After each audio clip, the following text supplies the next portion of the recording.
agung kami. Terpujilah yang Tathagata Sakyamuni Buddha Guru Agung kami. Terpujilah yang Tathagata Sakyamuni Buddha Guru Agung kami. Terpujilah yang Tathagata Sakyamuni Buddha Guru Agung kami. Terpujilah yang Tathagata Sakyamuni Buddha Guru Agung kami. Terpujilah yang Tathagata Sakyamuni Buddha Guru Agung kami. Selamat pagi.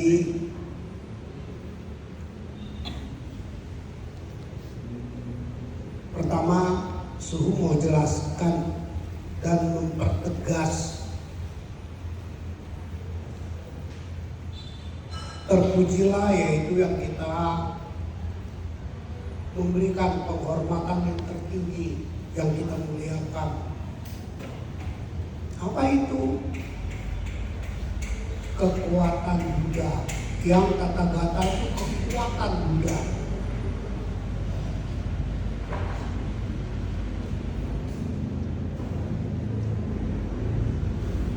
Yang mana kekuatan Buddha itu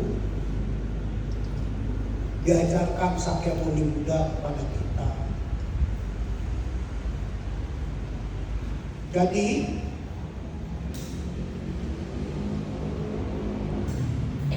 kita itu harus datang ke wihara untuk belajar kekuatan Buddha. Kekuatan Buddha ada di mana? Di dalam hati setiap manusia. Itu ada kekuatan luar biasa.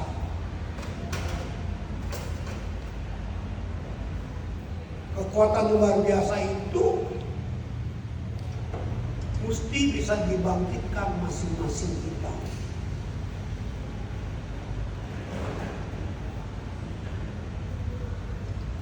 Kekuatan luar biasa itu kalau mau dijelaskan secara teori 4 poin. Sesenju. Kekuatan Buddha yang luar biasa itu ada di dalam hati manusia. Tentu bagi manusia biasa baru bibitnya. Dan itu mesti dibangkitkan sehingga dia tumbuh jadi besar. Kalau mau diteorikan dibagi jadi 4, terdiri dari 2 bagian. Bagian pertama, kalau Suhu ngomong semua orang juga tahu, yaitu fighting, semangat. Karena semangat itu yang menggerakkan kita punya hati, semangat itu menggerakkan otak, semangat itu yang menggerakkan badan ini. Tentu musuhnya yang pertama dari semangat malas.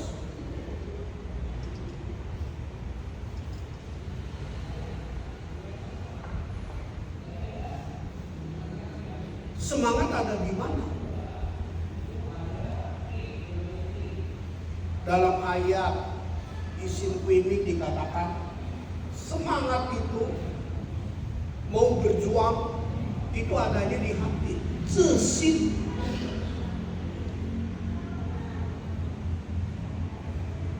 Bagaimana kekuatan dari hati itu mampu kita gerakkan?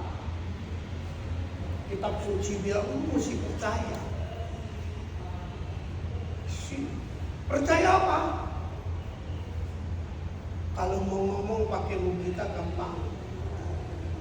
Siapa makan, siapa kenyang, siapa makannya salah, dia berak-berakan. Siapa yang makannya tam, serakah, kekenyangan, gak bisa bangun, malas.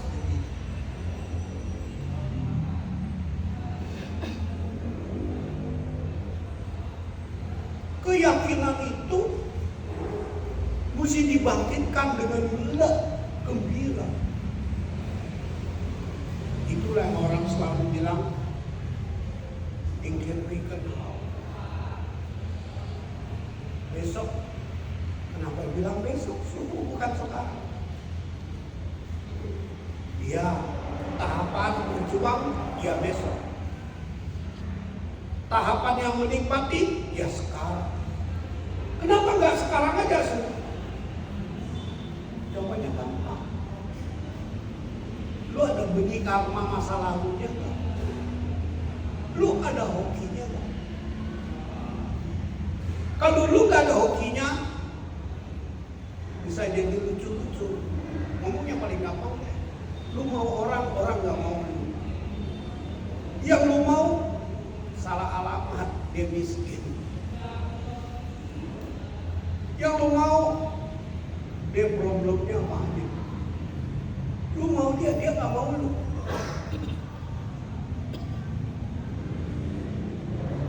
Kenapa?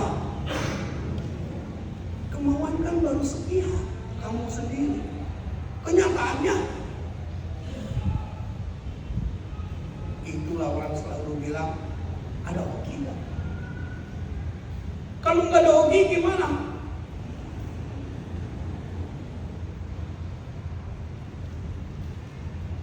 Disitulah mesti belajar agama Buddha.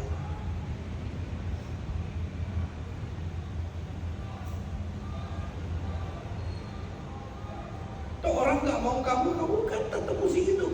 Daripada hidupnya cemberut, kesal terus, jadi senyo. Muncul lagi kata-kata orang Tanglang, lu jadi sangku lu jadi luko lu udah gak laku lu, bisanya bawaannya marah-marah saja lu bawaannya gak gembira aja. Sebab itulah jangan salah paham perihal sembahyang. Sembahyang memang wujudnya kita berdoa, isinya mengharap, kita minta. Boleh nggak? Boleh. Tapi ingat, itu bukan ending. Karena kita itu diajarin 3 kali. Pertama lu berdoa, pertama lu minta, pertama lu ngerti tujuannya lu mau pengang, tujuannya lu mau dapat yang baik. Kedua gimana? Gimana dong mewujudkannya? Disitulah kita perlu belajar agama Buddha.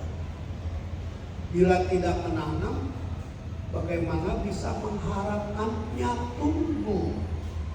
Bila sudah ditanam, nggak dirawat, bagaimana bisa diharapkannya berlimpah? So ingetin, jangan kejebak dengan teori.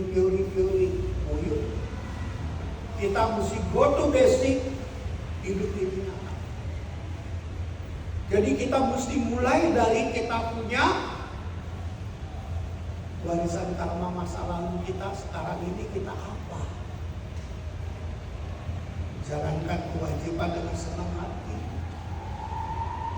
berjuang sepenuh hati untuk hari esok.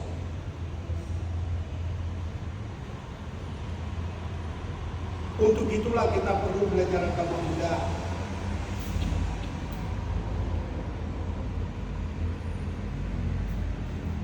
Untuk kita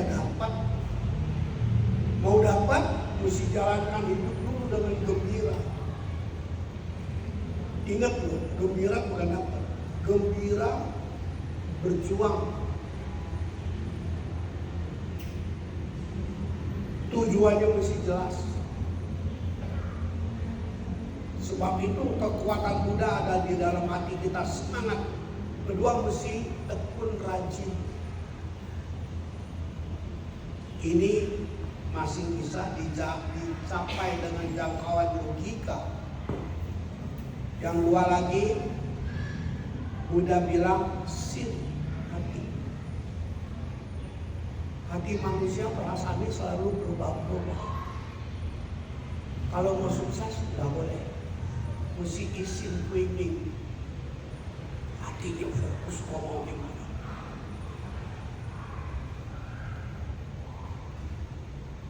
Kenapa disebut kuing? Kuing kembali kepada unsurnya hati. Karena semua hati kepengen enjoy, kepengen relax. Itulah perlunya jiwa suci. Berjuang. Kalau melihat orang berhasil mah gampang. Kita lupa melihat bagaimananya dianya berjuang. Keempat, kita diajarin bahwa kondisi itu selalu berubah. 4 poin itu yang menjadi dasar kekuatan Buddha dalam jiwa kita. Kemauan, semangat, fighting, tekun, yakin kepada hukum karma, hukum perbuatan kita. Keempat, yakin nasib bisa berubah, kondisi bisa berubah. Tentu untuk mencapai hal tersebut udah kembali kepada persoalan pribadi-pribadi, tantangan hidupnya berbeda-beda. Untuk itulah kita perlu guru, untuk itulah kita perlu belajar. Silakan kalau ada mau bertanya. Jangan salah paham, gue dari biara mau kaya. Betul. Bagaimana berjuangnya supaya kaya?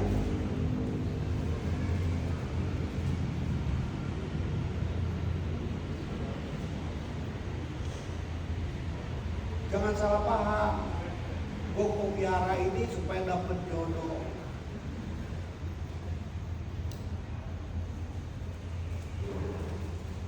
Mau dapat jodoh mesti gimana?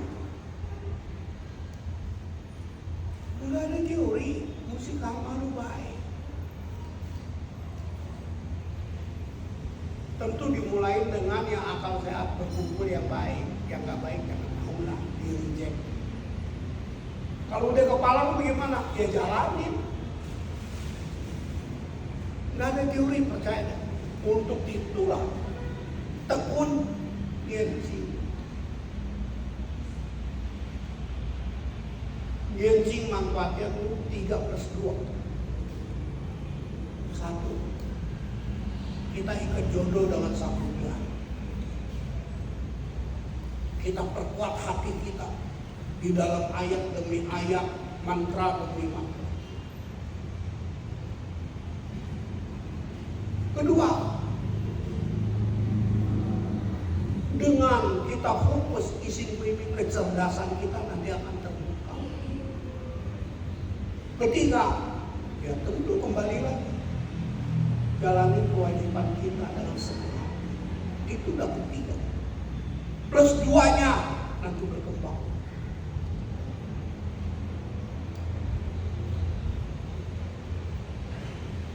Kita datang ke sini buat belajar. Untuk itu silakan bertanya.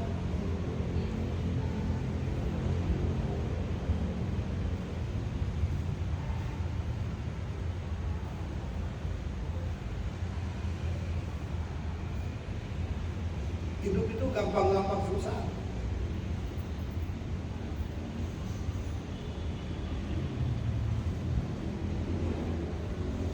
Oleh karena itulah kita mesti menanamkan karma baik sebanyak-banyaknya. Kalau cara gampang gini, sudah berapa banyak orang yang kamu ajak berbiara? Sudah berapa banyak orang kamu ajarin dia dancing? Sudah berapa banyak kamu ingetin orang supaya mau sembahyang? Sudah berapa banyak kamu mengurangi sifat-sifatmu yang buruk? Kebiasaan buruk. Ini semua teori suruh bilang. Intinya sesin-sin-lo.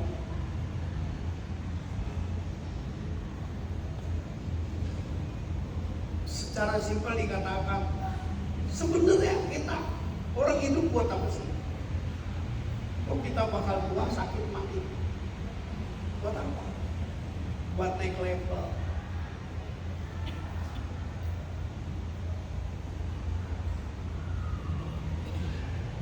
Dilahirkan udah miskin, jangan nanti menjelang usia tua dia masih tetap miskin. Kita mau naik level. Tumimba lahir supaya lebih baik. Untuk itu mesti mana? Gunakan waktu dan kondisi yang bernilai dan yang berarti.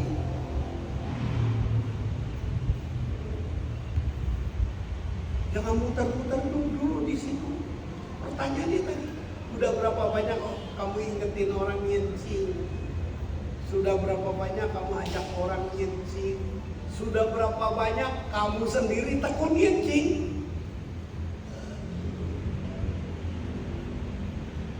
Dari situ akan berproses berubah sendiri semuanya. Jadi nyincing semuanya itu buat kumpulin modal. Modal apa sih?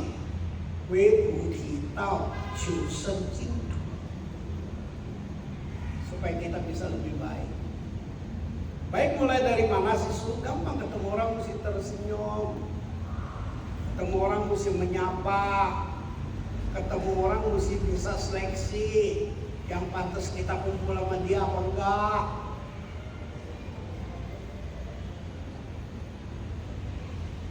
Jalanin aja kehidupan sehari-hari penuh semangat, berjuang, yakin, dukung karma dan gembira. Nanti otomatis dia berkembang sendiri.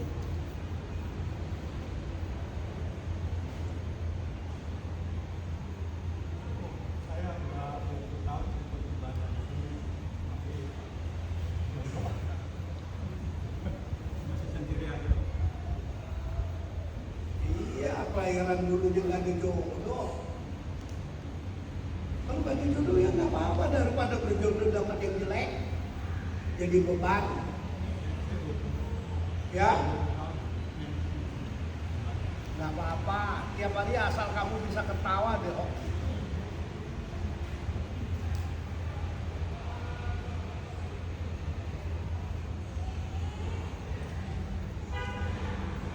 Sayangnya nggak ada yang mau menggali ayat. Silakan.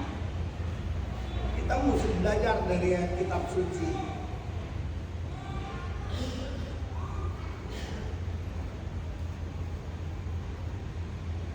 Kalau udah ke arah sini semua pada bingung.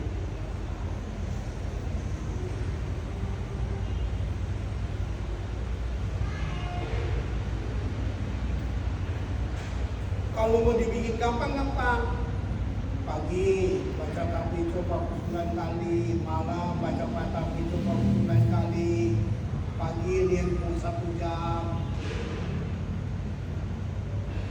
malam pagi latihan napas, napas masuk dirasain, napas keluar dirasain, nanti pelan-pelan berkembang sendiri, nanti ngambil keputusan demi keputusan di dalam pekerjaan sendiri bisa tepat dan berguna.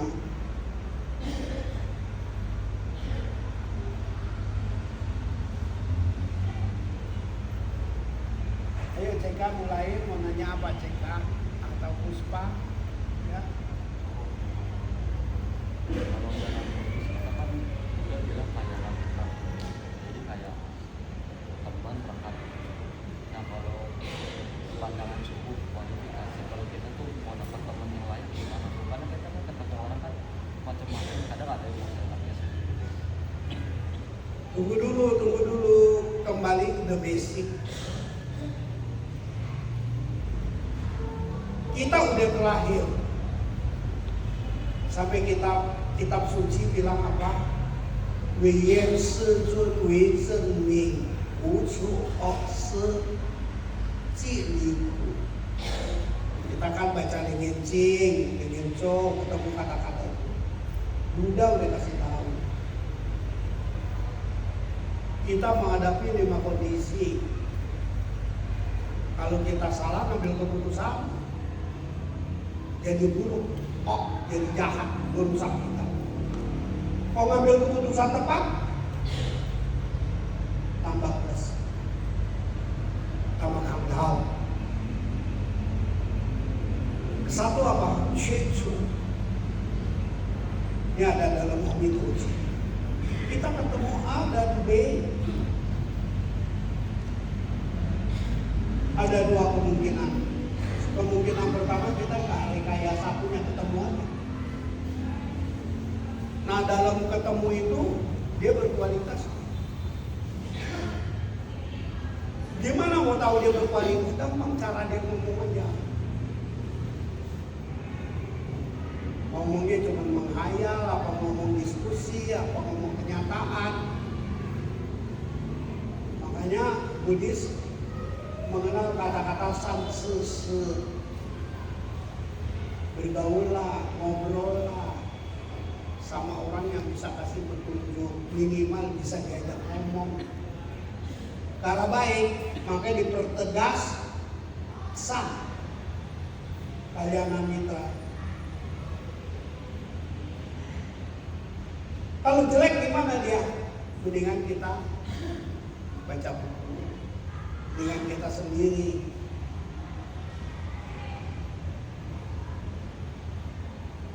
Daripada kita cuma berteman asal kawin aja, lebih baik kita sendiri.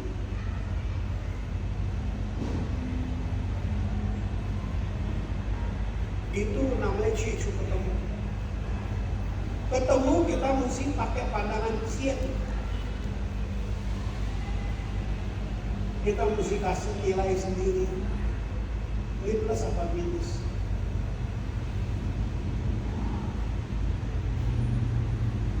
Kalau yang minus bakal jadi fana, tambahin beban.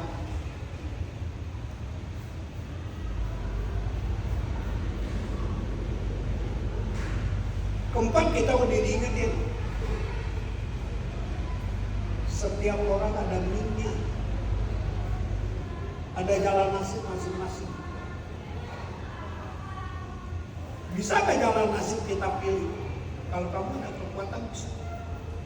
Kalau kamu begini gak enak, begitu gak enak, silakan. Yang kelima, ini paling bahaya. Sungguh-sungguh. Kamu hidup untuk diri kamu sendiri, bukan hidup di dalam pandangan orang. Tuhan, gak enak lah.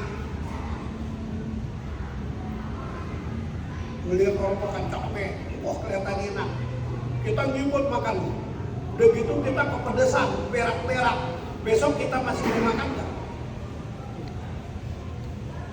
Jangan gengsi di depan tua biar kuat makan capek. Mau aus. Kita hidup bukan buat orang.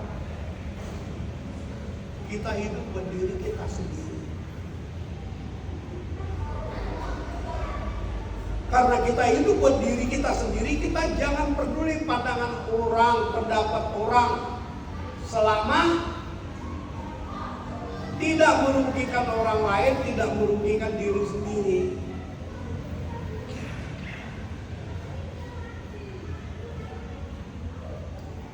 Nanti kalau dibahas lebih mendalam lagi.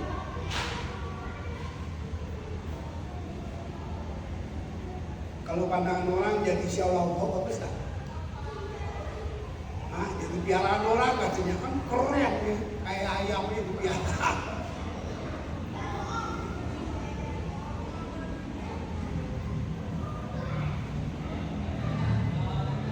Tapi niknya dia ketemu begitu, dia mesti tahu.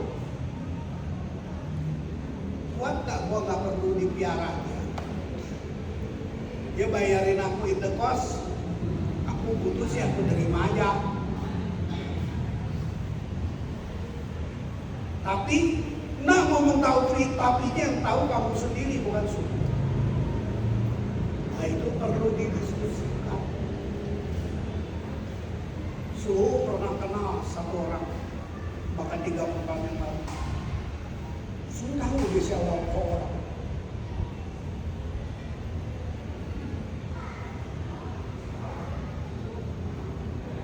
Suruh bilang ke dia, lu lagi diancing aja, tapi lu doain ini tua tuh supaya hidupnya lebih beruntung.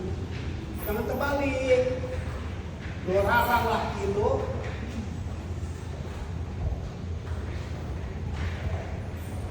buat jangan biayain keluarga bini tua.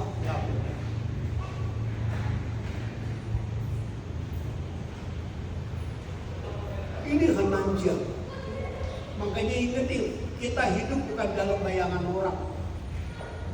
Kita hidup buat diri kita sendiri. Gampang. Dari sinilah kita pelan-pelan naik level supaya kita lebih maju.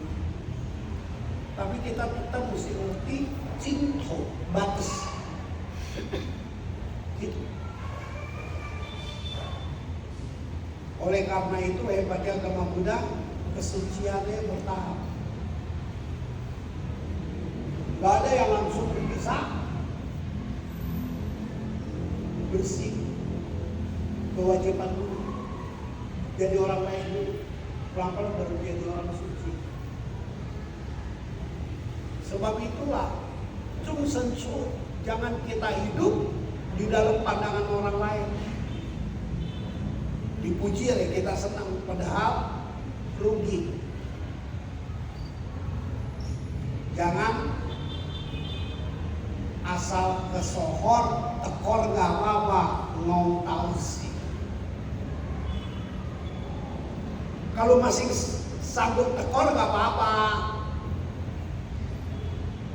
tapi jangan sampai tekor utang jalan. Udah gak bisa ngomong deh. Pokoknya hidup itu untuk elah, buat gembira. Tapi buat gembira kita mesti percaya hukum karma.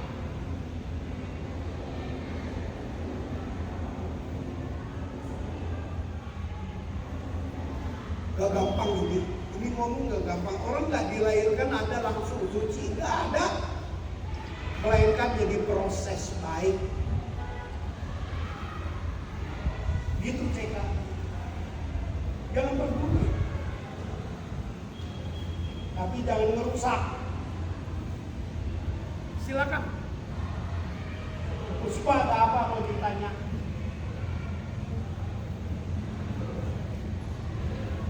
Ayo siapa mau bertanya silakan. Waktu suruh juga tinggal 5 menit lagi.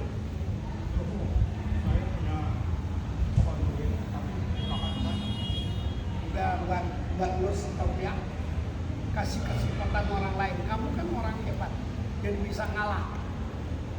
Ya, silakan.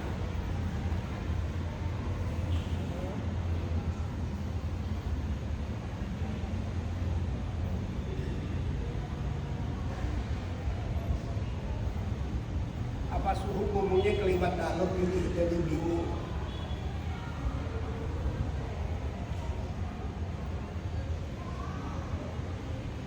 Yang gampang-gampang aja, rajin nyicing, perkuat diri, jalanin kewajiban dengan senang hati.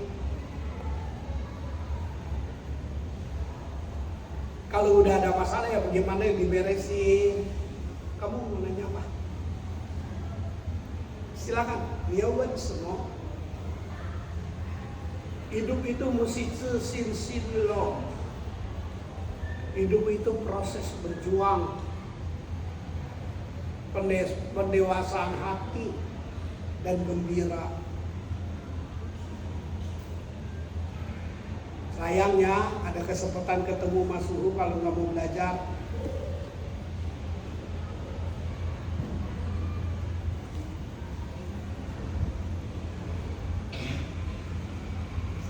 Suhu aku dagang begini, kenyataannya rugi, mesti gimana? Ya stop dong.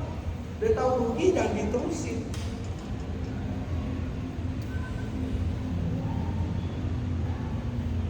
Mesti begitu hidup.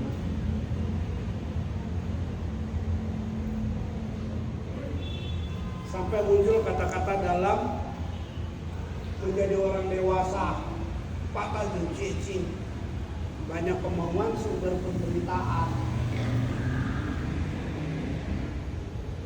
Jadi kemauannya mesti yang kita terjangkau.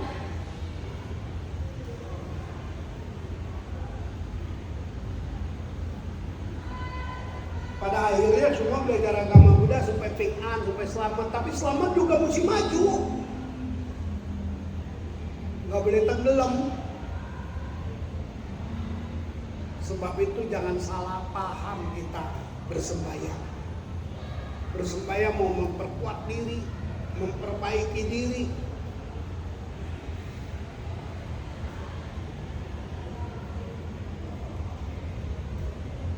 Silakan.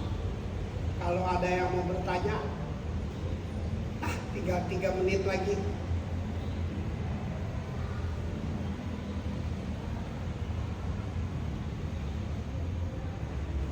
Mau nanya apa? Iya.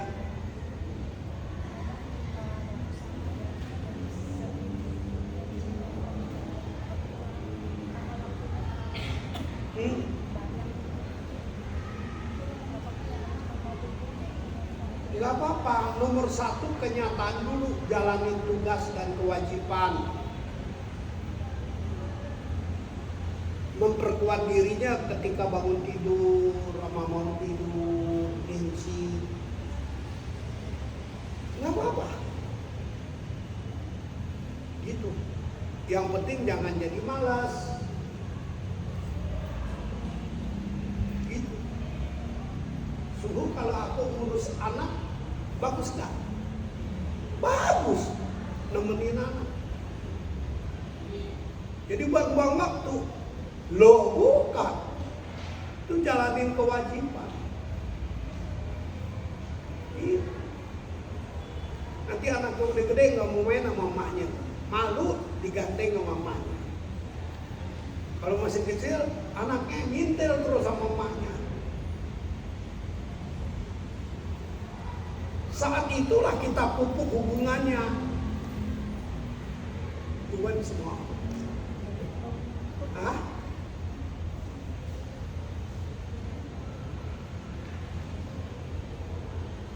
Silakan bertanya. Sungguh sangat mengharap sungguh bisa memecahkan masalah.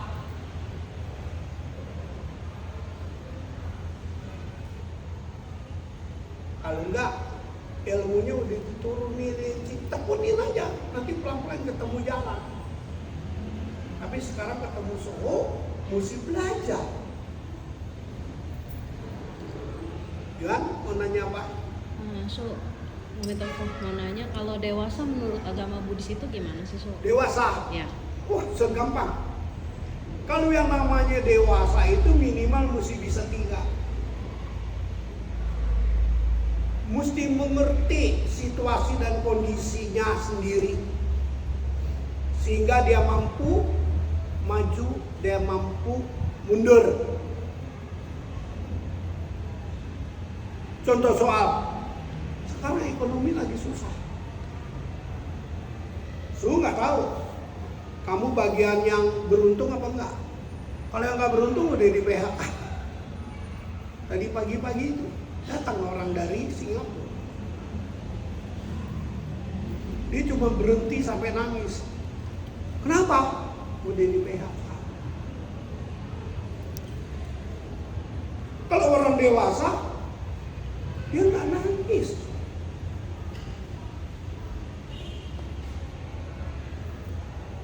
Melainkan dia bisa semangat berjuang, cari jalan. Dia cari jalannya nanya masuk. Saya bilang ke dia, saat sekarang kalau kamu dewasa, kamu yang bisa tentai, nunggu kesempatan. Lagi menunggu kesempatan, kan berarti nganggur dong. Menimba ilmu. Ilmu minimal 3. Perkuat hati, menambahkan pengetahuan, plus bergaul. Itu nilai dewasa yang pertama. Nilai dewasa kedua, gak gampang mengeluh kepada orang lain. Curhat sama siapa? Sama orang yang mampu menasehatin kamu, oke. Curhat sama teman, oh, no, thanks, sisi. Karena dia nggak bisa mampu menyelesaikan masalah kita. Jangan biarkan berteman itu jadi tong sampah kita, cuma dengar kita ngeluh.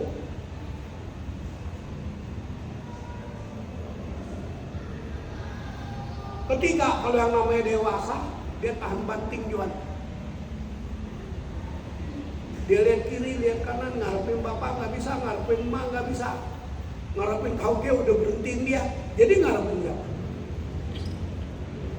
Bagaimana ngarepin diri sendiri?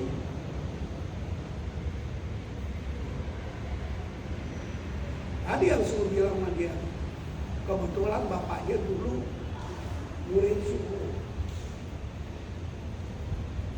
Sekarang anaknya di Singapura. Gue bilang ke dia, stop pengeluaran uang yang tidak semestinya. Dia orang dewasa. Mulai memanage keuangan. Kedua, perkuat hati.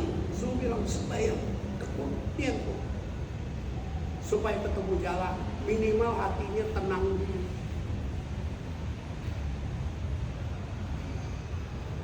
Ketiga, jangan buang waktu yang tepat nggak berguna. Mensos jangan diikutin, bakal perang lah, bakal bukan lu panglima, bukan kok. Tapi mau ke Taiwan, jangan dulu. Taiwan lagi ada berita tuh, kan udara bakal ngedrop. Jadi hindari dulu loh. Itu yang dewasa, kesimpulan apa? Bisa mengatur diri sendiri, tahan banting, dan tahu tujuan hidupnya. Kalau memang nggak ada yang bisa diharapin, ya numpang aja dulu di biara. Syukurin dulu. Kok tinggal di biara nggak gundul, nggak boleh dong. Gak baca dulu dong.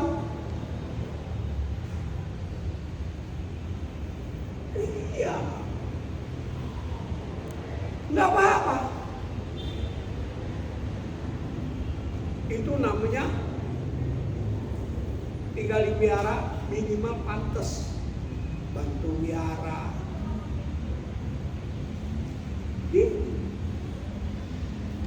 Kalau bisa keilmuannya apa yang dia bisa bantu di biara. Mari kita sama-sama majukan biara kita. Ya sementara tiarap dulu di biara.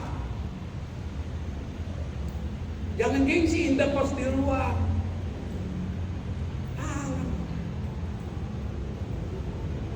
Pokoknya kesimpulannya, yang namanya dewasa bisa mengatur diri sendiri, mempersiapkan masa depan. Untuk itu, waktu jangan disia-siakan. Silakan bertanya. Kalau perlu nongkrong di toko teman yang masih ngerame, bukan ngajak dia ngobrol, belajar berdagang seperti dia karena dia sukses. Itu minimal apa? Makan siang ikut dia. Tapi kan kita udah bantuin, gak usah malu. Gitu. Oh, banyak nih caranya. Apalagi kalau dia ajaran muda, jalani mios kesamping dia. Satu, ciptakan kesempatan. Kedua, konsolidasikan keadaan. Ketiga, pakai hati, jangan mau enak sendiri. Namanya ngikut makan, piringnya nggak mau nyuci. Diketok setan baru tahu loh. Iya, namanya kita ngikut makan, jangan ngeberatin piara. Pembantunya jadi nyuci, nanti pembantunya ngomel. banyak macam. Identik yang namanya dewasa, bawa diri, tempatkan diri, tingkatkan diri, gitu kan? Oke, selesai sampai di sini. Ayo, ya, silakan. Maju dong sayang. Kupingku budek kalau dari jauh. Gak apa-apa. Ayo. Saya merasa cukup satu kali, seminggu sekali saja pelihara. Cukup kan itu semua? Cukup. Cukup nggak cukup tergantung kamu. Kalau banyak waktu, ya kenapa nggak pelihara? Saya nggak banyak waktu, saya harus cari uang. Harus cukup sekali. Ya, kasih Om Allah.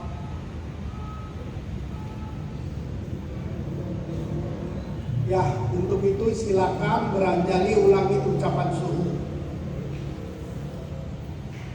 Kami bertekad melenyapkan kebiasaan buruk kami. Kami bertekad menciptakan kesempatan untuk menjadi lebih baik lagi. Kami bertekad yakin dalam hukum karma. Untuk itulah kami tekun membaca mantra dan sutra. Minimal kami tekun nianpo. Akhirnya kami yakin dengan kekuatan kami yang baru itu jalan hidup bisa lebih baik lagi. Untuk itu kami belajar tersenyum dan tertawa. Amin Allah. Ingetin, gak ada yang bisa bikin hati kita gembira kecuali diri kita sendiri. Mari semua perlahan berdiri. Ya. Untung baru ditabukin, belum dipukul gitu. Kita memberikan penghormatan pada suhu Untung yang aku diberikan. dihina, jadi aku tahu aku masih belum sukses. Jadi aku jalur jadi sukses. Coba sukses mana yang berani hina kita. Makanya suhu ketika menghadapi pandangan salah orang lain, suhu nggak peduli, suhu nggak ribut sama dia. Karena suhu tahu, aku kan bukan begitu, itu kan menurut kamu. Aku juga nggak perlu tanggung jawab sama kamu, karena hidupku bukan untuk kamu. Tapi kepada suami harus hidupku untuk keluarga. Ya, karena ada iketan. Kalau mama lagi ngomel gimana? Ya gua mesti ikutin karena aku masih tinggal sama mama. Mama bilang jangan pulang malam-malam. Ya mama kamsia. Nanti mau pulang malam, aku tinggal di apartemen. Wow. Ya, Om Tawon. Amin Amin Ya, Om Tawon. Semua suara orang-orang yang sudah kenal bisa hidupnya lebih baik dan sukses. Untuk itu mesti jayu semangat. Ya. Silakan buka buku halaman 8.